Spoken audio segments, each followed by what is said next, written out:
Many people understand the idea of trusting their inner wisdom, but understanding something and actually living it in real moments with real people who have real expectations of you are two very different things. I'm Ondrea Lynneé, and I help purpose-driven people lead their lives and live their purpose from their inner authority. Today, let's take a moment to reflect on what choosing your inner authority actually looks like, not in theory, but in real life.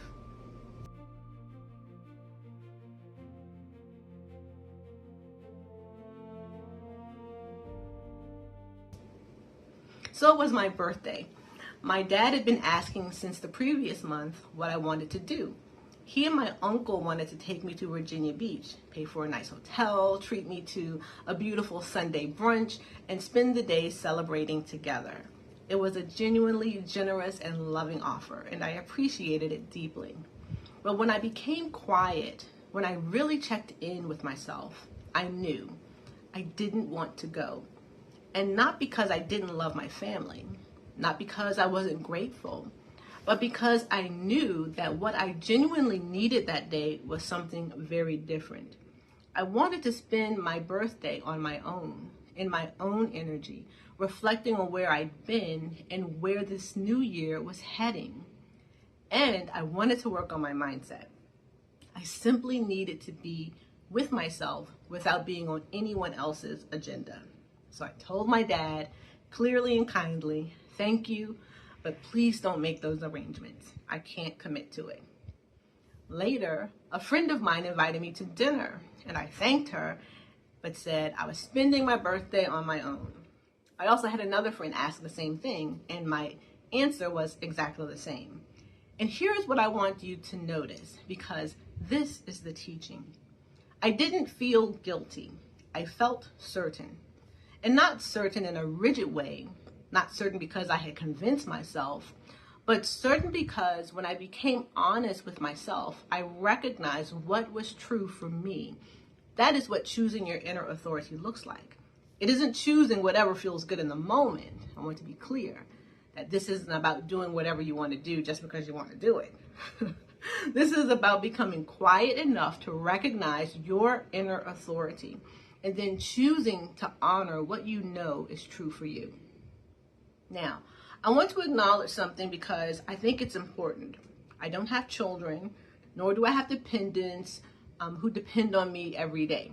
So I recognize that some of my choices may seem simpler than they might seem for someone else. But if you are raising children, or if you're caring for someone who genuinely depends on you, your inner authority will not ask you to abandon those responsibilities. And if you're honest with yourself, you already know the difference between a genuine responsibility and a pattern of self-abandonment. What I'm talking about are moments when you have the opportunity to choose your inner authority, but you override yourself anyway. Not because you have to, but because you don't want to disappoint someone, or because you don't want to be misunderstood, or simply because somewhere along the way you learned that choosing yourself is selfish. And to that, I'd like to offer you a different perspective. And this may be a bit uncomfortable to hear. When you choose to honor your inner authority, someone you love may feel disappointed. They may not understand your decision. Their own wounds may become activated by your boundary or your choice. And that can be absolutely uncomfortable. It's unfortunate. But here's something I've learned. You cannot heal someone else's wounds. And you cannot carry the responsibility for the meaning they choose to make for your choices. Those are theirs to work through, just as your choices are yours. You cannot heal someone else's wounds by abandoning yourself and your inner authority. You can try, and many of us have. But what often happens is you end up sacrificing something that matters to you, your time, your energy, your confidence, your well-being, while their wounds ultimately remain exactly where they have been, because they were never yours to heal in the first place. Now, that doesn't mean we stop loving people, nor does it mean we stop caring about their feelings or having empathy or compassion for them. It simply means we stop believing that abandoning ourselves is the price of loving them well. Everyone is on their own journey, including the people we love the most. So it's important for us to remember that their healing belongs to them, just as your growth and your healing and your self-leadership belong to you. This is what choosing your inner authority actually looks like. Not grandiose declarations, not dramatic exits, and not always is it glamorous or comfortable. Just a clear, quiet, kind, no thank you on a birthday spent exactly in the way it needed to be spent.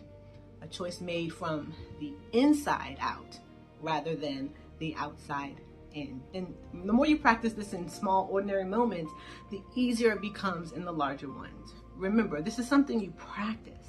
It's like a muscle. Every time you choose to honor your inner authority, you strengthen your relationship with yourself. And each time you do, that muscle becomes stronger.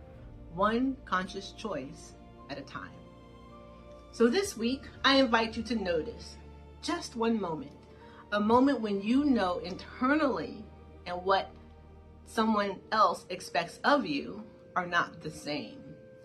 And before you automatically choose, pause, listen, and ask yourself, what would it look like to honor my inner authority here? And from that awareness, the opportunity for you to choose consciously arises. Now, you don't have to change your whole life today. Just practice one conscious choice at a time, because that is what self-leadership looks like.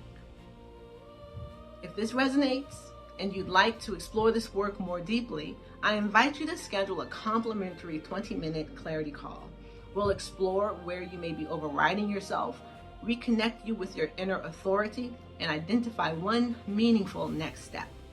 You'll find the link in the description below. And remember, you can trust your inner authority to guide you. Until next time.